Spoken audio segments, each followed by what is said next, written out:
ulap, ayan, yung kadiliman. Hanggang dun sa unahan niya, dun yung kadiliman. Ambon-ambon na kasi may patak na sa lens ko. So, di ba? Good thing. At pag stop over, nakapagpalit ng helmet. So, baka siyempre, baka may magsabi diyan na ang arte mo naman, nagpapalit ka pa ng helmet. Papalit-palit ka ng helmet. So, ang dahilan ko ba ba't ako nagpapalit ng helmet? Pag maulan, usually pag maulan, pag naulan, pag umuulan, pag uulan. Kasi naka-sunglass kasi ako. Naka-eyeglass kasi ako, naka-eyeglass. So pag yun ang gamit ko, obligado kasi akong ibaba yung lens yung lens nun. Siyempre para hindi pumasok yung ulan sa loob. So para hindi ako maano ng ulan, mapuwing ng ulan. Tsaka siyempre para hindi na rin mabasa yung loob ng helmet.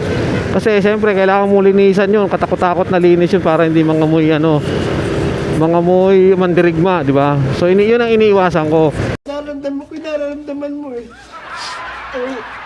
Ang tendency kasi noon, pag yun ang gamit ko, naka-close yung visor, umuulan, so nagpa-fog yung nagmo-moist yung aking eyeglass saka yung lens noon. So nagsi-zero visibility. Yung lens ko na yun, walang anti-fog. Unlike dun sa clear lens ko noon, meron. Pero pag sobrang lakas ng ulan, minsan hindi kinakaya ng ng anti-fog lens anti-fog insert hindi kinakaya, talagang magmo-moist pa rin. So iniiwasan ko yun ang iniiwasan ko, yung pagiging zero visibility. Unlike sa open face, sa half face, nakakahinga ako ng konti, kaya hindi nag lens ko, hindi nag-moist. So stop over tayo para magsuot ng kapote kasi lumalakas na yung ulan.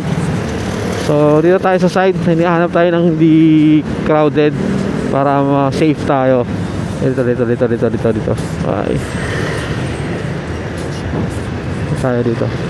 So ano lang naman tayo. Yan. So di ba?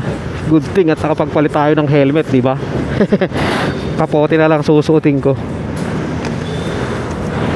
Ang dilim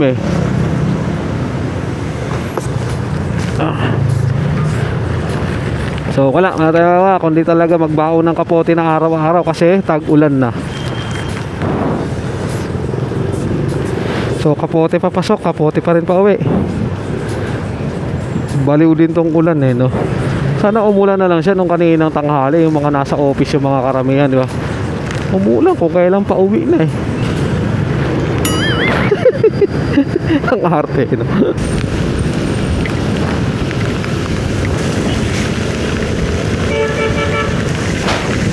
Ito pa ang open face, nag-moist pa rin kahit paano Salo pa kaya yung full face helmet na nakababa yung lens. Nag-moist yung loob. Pero nawala naman agad.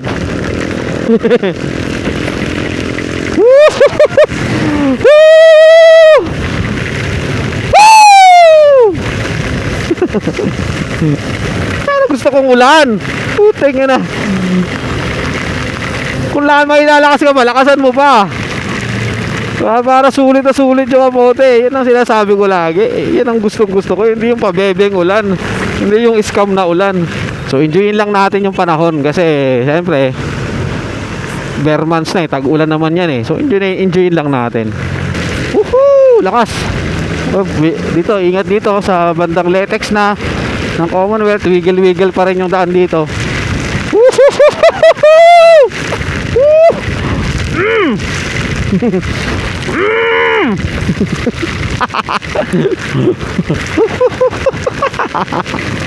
Nagmo-moist na yung ko. Nagmo-moist. Ay, nagmo-moist pala yung salamin ko. Yung salamin ko na So ngayon ay na September 1 na. So Pasko na ulit. Ang bilis lang ng panahon no. Zero visibility na ako.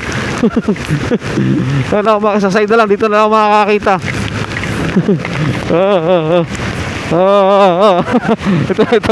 Ito ang nakakakita. Yun. Sira ulo. So maganda naman sa dinaanan natin, hindi traffic. Hindi siya traffic ngayon, no, pauwi.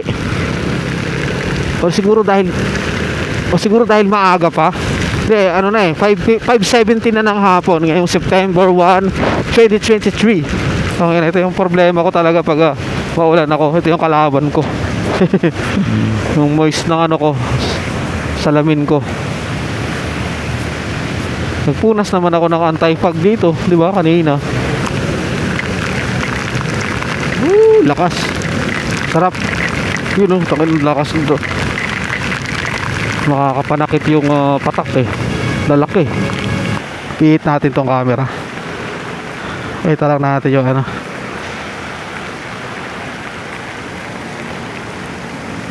Let's go.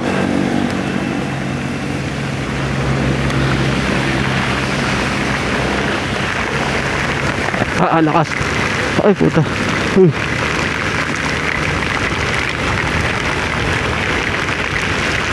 Lakas. Medyo bumaba pa oh.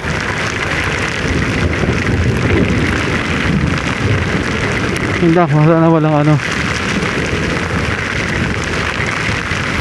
Puta na ba sa bayan siguro nito. Okay tayo dyan. Lakas. Dapat ganyan kalakas yung ulan. Ang sarap.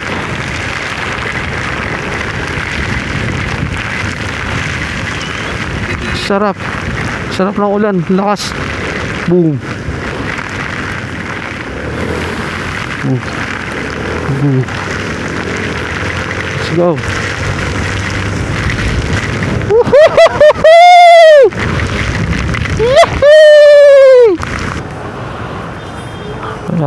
Balik na natin yung ano.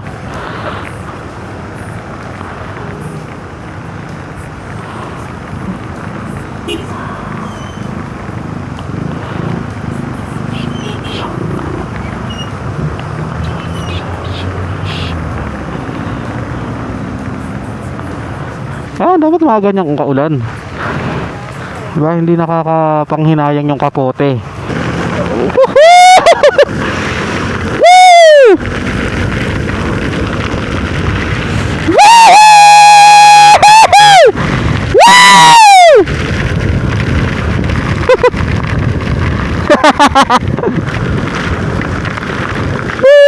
Boom, boom, boom, boom. So, ayun, wala talaga tayo, sayang, wala tayong pangharap, pangharap na camera eh. Kita sana yung lakas ng ano.